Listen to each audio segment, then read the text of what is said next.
कोई भी चीज हमने, टूथ इम्प्लांट की बात कर रहा हूँ मैं, कोई भी चीज हमने हड्डी के अंदर डाली है और जो दांत को रिप्लेस करती है उसको इम्प्लांट कहते हैं। ठीक है, अब हम डेफिनेशंस के छोड़ देते हैं। डेफिनेशंस जो हैं बेसिक सी चीज है कि पहले तो एक कंसेप्ट समझो। डेंटल इम्प्लांट जो डेफिनेशन है, एक टाइटेनियम स्क्रू होता है। कोई आपसे पूछे क्या होता है, ये टाइटेनियम स्क्रू होता है जो हम जॉ के अंदर डालते हैं सर्जिकली, और ये टूथ को रिप्लेस करे, उसको डेंटल इम्प्लांट कहते हैं। तो कौन सा स्क्रू होता है? टाइटेनियम। टाइटेनियम क्यों होता है? क्योंकि ये नोबल मेटल है। जैसे गोल्ड नोबल मेटल है जो रिएक्ट नहीं करता, टाइटेनियम रिएक्ट नहीं करता। अब टाइटेनियम की डिफरेंट वैरायटीज आती हैं, टाइप 3, टाइप 4। अब इसमें हमने अभी नहीं जाना, ये सिर्फ छोटा सा लेक्चर है ताकि हम समझ सके हम क्या करने जा रहे हैं।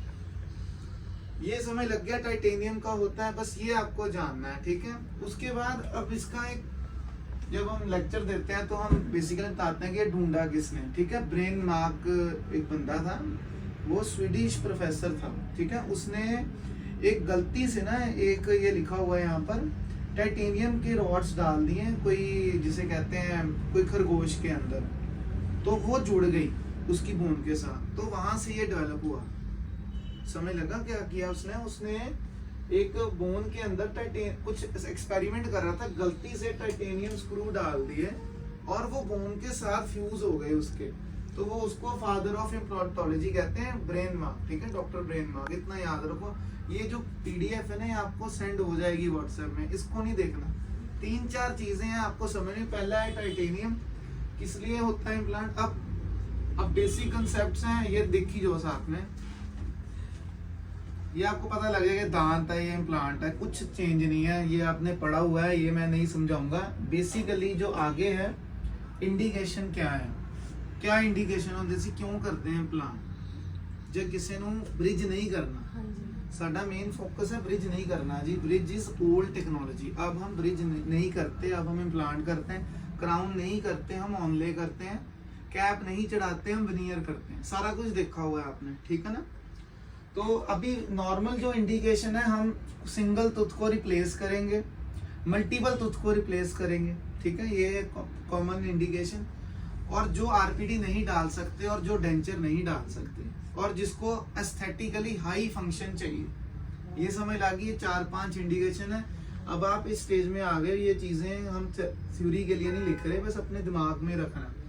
अब सबसे इंपॉर्टेंट है कॉन्ट्रा इंडिकेशन क्या है बेटा, डस्टर दी, कन्वेंशनल इम्प्लांट्स। ठीक है, और एक हो गए बेजल इम्प्लांट्स। आई होप आपने मेरा इंस्टाग्राम देखा होगा थोड़ा सा, उसमें आपने केसेस देखे होंगे जो मैं पीछे बोल रहा हूँ, समझ लग रही थी ना क्या।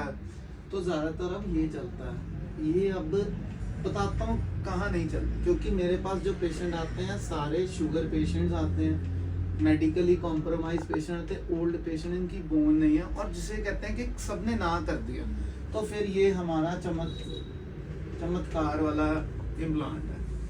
चलो अब हम इसके बारे में आज बात नहीं कर रहे हैं, वैसे हमने सर्जरी इसके बारे में ही करनी है, बट हम बात इसके बारे में कर रहे हैं क्योंकि पहले बेस ये बनाएगा, जब ये बेस बनाएगा फिर हम यहाँ पर शिफ्ट होंगे, तो कंफ्यूज नहीं होना। हुण मैं तुहानू इसकी कॉन्ट्रा इंडिकेशंस बता रहा हूँ, इसकी नहीं, अब दिमाग लगाना। जो हम आज बात कर रहे हैं वो लेक्चर कन्वेंशनल इम्प्लांट्स के ऊपर। पहले तो है इम्प्लांट टाइटेनियम है, ये पता लग गया क्यों है, क्योंकि वो नोबल है, वो रिएक्ट नहीं करता। ठीक है, अब हम बात कर रहे हैं कन्वेंशनल एंड बेजल। अब हम कन्वेंशनल की कॉन्ट्रा इंडिकेशन दोनों की सेम है। अब आपका साइड बाय साइड ही कर लेते हैं, क्योंकि आज बेजल होना है तो थोड़ी जी नॉलेज बेजल दी भी होनी चाहिए, मैं की कर रहा हूं। सो कन्वेंशनल इम्प्लांट की है। कन्वेंशनल इम्प्लांट ऐसी कॉन्ट्रा इंडिकेशन जब पेशेंट को बहुत ज्यादा इन्फेक्शन है, पस ऊज आउट हो रही है, पेशेंट कहता है मेरा दांत अभी निकाल के अभी इम्प्लांट कर दो, पस निकल रही है, क्या हम डालेंगे? नीचे रसोली पड़ी है, सिस्ट पड़ी है, नहीं करेंगे ना।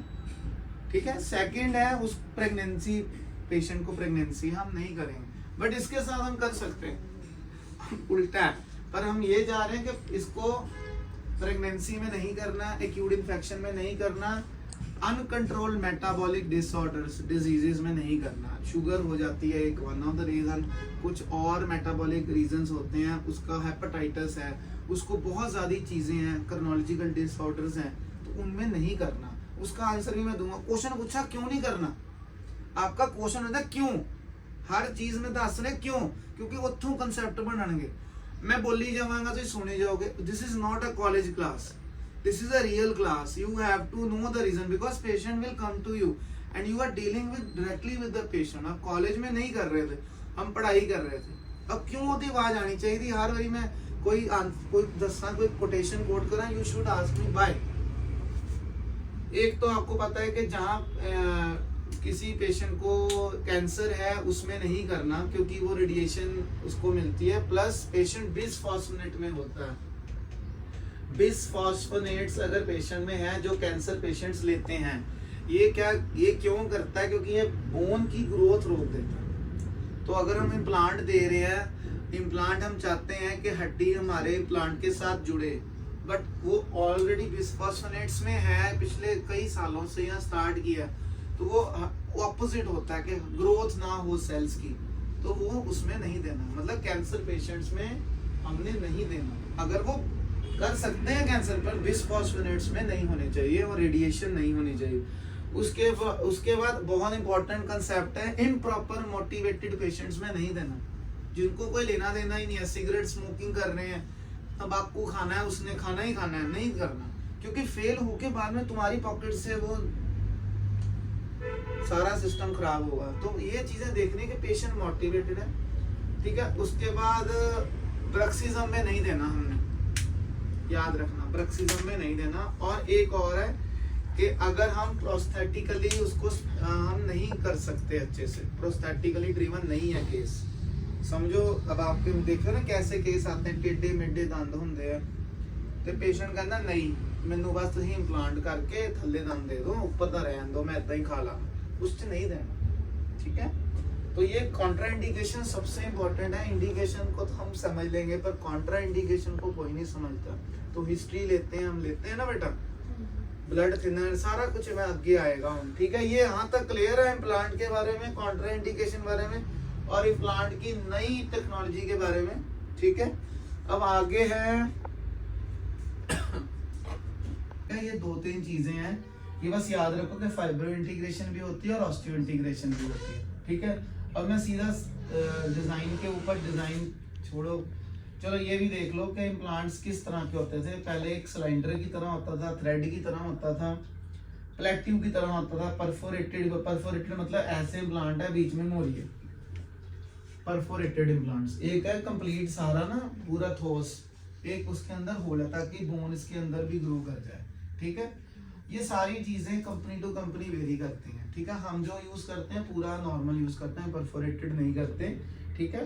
और हॉलो होता था, मतलब पूरा ही हॉलो, ठीक है। पुराने ये सारी क्लासिफिकेशंस बनाई हैं डिजाइन के ऊपर, ये अभी जरूरी है, मैं सर्जिकल पार्ट में आ रहा हूँ क्योंकि वो समझना जरूरी है, ये क्लासिफिकेशन बाद में, ठीक है। ठीक है सिमरन, समझ आ रहा है? ये सारे आप एक एक चीज समझावांगा पहले। अब क्लासिफिकेशन को छाड़ दो, तुसी ये इंपॉर्टेंट नहीं है।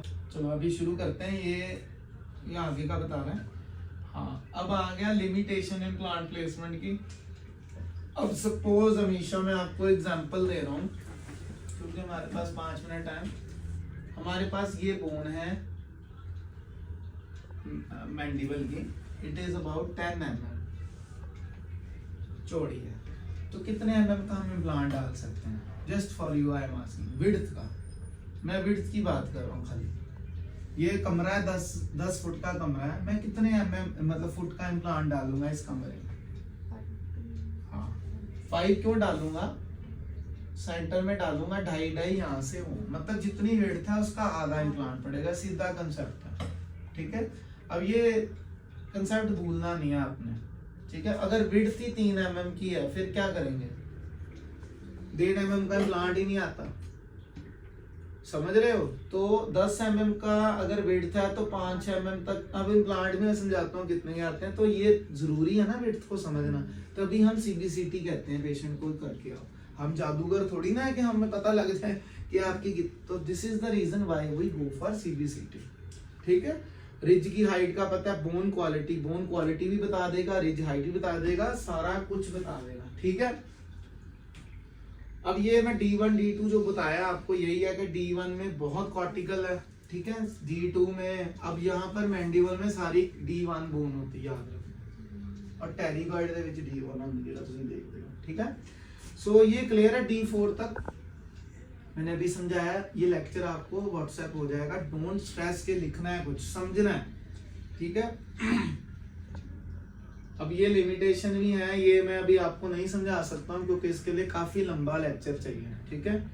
तो मैं ड्रिल कर रहा हूँ, मुझे नहीं पता मैं सेंटर में हूँ कि नहीं, कई बार मैं टेढ़ा भी चला जाता हूँ, किसी के रूट में चला जाऊँ, तो ये जज करना है पहले, ये पहली ड्रिल से कि मैं ठीक हूँ ना। इसको स्पेड कहते हैं, स्पेड ड्रिल, ये लिख लेना चाहिए, ये है नहीं कहीं। स्पेड ड्रिल, पहली ड्रिल को स्पेड ड्रिल कहते हैं क्योंकि ये हमें एंगुलेशन बताने के लिए, मैं लेता हूँ ना पहले एक्सरे, क्यों लेना, क्योंकि मैं टेढ़ा दांत से तो नहीं चला गया। इसका मतलब ये है 3D के व्यू में, जैसे ये दांत है बेटा और ये दांत है, ठीक है, ये मिसिंग है। अब मैं ड्रिल कर रहा हूँ, ऐसे कर दिया, पंगा पड़ गया ना, मेरे को पता नहीं मैं कहाँ कर रहा हूँ, क्योंकि जब मैं कर रहा हूँ वो एंगुलेशन मेरे को लग रहा है सही है, बट कई बार क्या होता है, रूट कई बार टेढ़ी हो जाती है, तो हमें बहुत ध्यान से सीधा करना होता है। तो first drill is my spade drill, that is going into the bone, patient bone is 1.9/20, या जो भी लेंथ है, वो 10 लेंथ है, 20 की होती, 10 से लेके 20 तक कहीं भी घुसा सकते, डिपेंडिंग ऑन उसकी कितनी लेंथ है, क्योंकि हमने CBCT या एक्सरे किया होता है। सेकेंड हम करते हैं 2 mm की, ठीक है, ये सब क्लियर है। थर्ड हमारी आती है 2.6 mm एंड फोर्थ हमारी 3.2 mm। इससे ज्यादा कभी मैंने ड्रिल किया ही नहीं क्योंकि हमेशा बोन कम ही मिलती है मुझे। अब जब मैं ये ड्रिल कर रहा हूँ 2 mm की, सीधा मैं ये इम्प्लांट डाल सकता हूँ, मतलब सिर्फ मेरे को एक ड्रिल करनी बेटा, 1.9 की या 2 mm की, एक ही बात है, 2 ही है वो भी, एक ड्रिल एंड एक implant. You have seen this बेटा, so this is not a very difficult thing, this is very easy actually if you understand the logic। अभी 10 मिनट में क्या ही समझा दूं कि ये मैं क्या बोल रहा हूँ, जो भी है अभी मैं दिखाऊंगा, समझ आ जाएगी। एक आधा इम्प्लांट डाल के देखना, टॉर्क मिलेगी आपको, ठीक है, समय लगेगा मैं क्या कह रहा हूँ। तो 1.9 mm ड्रिल डाल के सीधा मैं 3.5 ਦਾ इम्प्लांट पा सकदा, 2 mm ਦੀ ड्रिल पा के सीधा मैं इम्प्लांट पा सकदा। ਹੁਣ 2 ਮੈਂ 6 ਕੀਤੀ, ਮੈਂ ਸਿੱਧਾ 3.75 ਦਾ ਇੰਪਲਾਂਟ। ਹੁਣ ਤੁਸੀਂ ਮੈਨੂੰ ਸਵਾਲ ਪੁੱਛੋਗੇ ਸਰ ਤੂੰ 3.5 mm ਦੀ ਡਰਿਲ ਕਿਉਂ ਨਹੀਂ ਕਰਕੇ ਤੇ ਇਹ ਪਾ ਸਕਦੇ, ਕਿਉਂਕਿ ਅਸੀਂ ਕਰ ਰਹੇ ਹਾਂ ਬੇਜ਼ਲ ਇੰਪਲਾਂਟ ਅੱਜ ਦਾ ਦਿਨ ਜਾਂ ਕਨਵੈਨਸ਼ਨਲ ਇੰਪਲਾਂਟ। ਅਸੀਂ ਚਾਹੁੰਦੇ ਹਾਂ ਸਾਡੀ ਟੌਰਕ ਆ, टॉर्क का मतलब है बेटा कोई चीज टाइट जा रही है अंदर, जब टाइट जा रही है ना तो वो पकड़ी रहेगी। अगर मैं लूज ही भेज दूंगा 3.5 तो वो तो निकल जाएगी ना। तो टॉर्क का मतलब है primary stability should be at 30 to 40 newton torque. ये भी बताऊंगा, समझ लो बस, सुन लो, मुझे समझ लगी क्यों मैं टाइट भेजदा, ताकि वो किल इम्प्लांट हड्डी दे विच जुड़िया रहे। अभी उस पेशेंट के हमने 8 इम्प्लांट किए हैं, मैं दिखाऊंगा। तो वो इतना टाइट होता है कि वो निकलेगा ही नहीं। जब टाइट होगी कोई चीज, उसके आसपास सेल्स हैं ऑस्टियो इंटीग्रेट करना शुरू कर दें। ये नई टेक्नोलॉजी है। आज से 10 साल पहले मैं गलत कर रहा था। आज से 10 पहले मैं बोन फाड़ रहा था। बोन फाड़ने का मतलब 10 mm है ना, तो मैं पूरा 7 mm की ड्रिल कर देता था पागलों की तरह, क्योंकि इतना टेक्नोलॉजी नहीं थी। और 5 mm का इम्प्लांट लूज डाल देता था। ये BHU बनारस हिंदू यूनिवर्सिटी का कंसेप्ट था कि आप इम्प्लांट के अंदर कुछ भी डाल दो हड्डी के अंदर, ब्रेन मार्क ने कहा जुड़ जाएगा। पर ऐसा नहीं होता, रियल लाइफ में ऐसा नहीं होता, समझ रहे हो। मैं ते खड्डा कीता वड्डा ते छोटा जा पेन पाता, मैं कहा हुण मिट्टी जोड़ देगी, नहीं जोड़ेगी। जोड़ेगी 3-4 महीने 6 महीने ले लेगी, 10 महीने ले लेगी। पर अगर हम उसको ही टाइट डालेंगे, वो जाने नहीं वाला पूरी जिंदगी, क्योंकि उसको अनटॉर्क के लिए 40 न्यूटन टॉर्क चाहिए, 40 से ज्यादा चाहिए ना। तो ये बातें सुन लो, मैं अच्छे से लेक्चर दूंगा, बस ये आपको माइंड में हो मैं क्या बोल रहा हूँ, क्योंकि जब मैं वहां करूंगा टॉर्क टूर बोलूंगा तो आपको थोड़ा आइडिया हो जाएगा। तो अब ये क्लियर हो गया कुछ। चलो आ जाओ, मैं एक बार दोबारा रिवाइज कर देता हूँ, ठीक है। ये अभी सिर्फ जस्ट किसे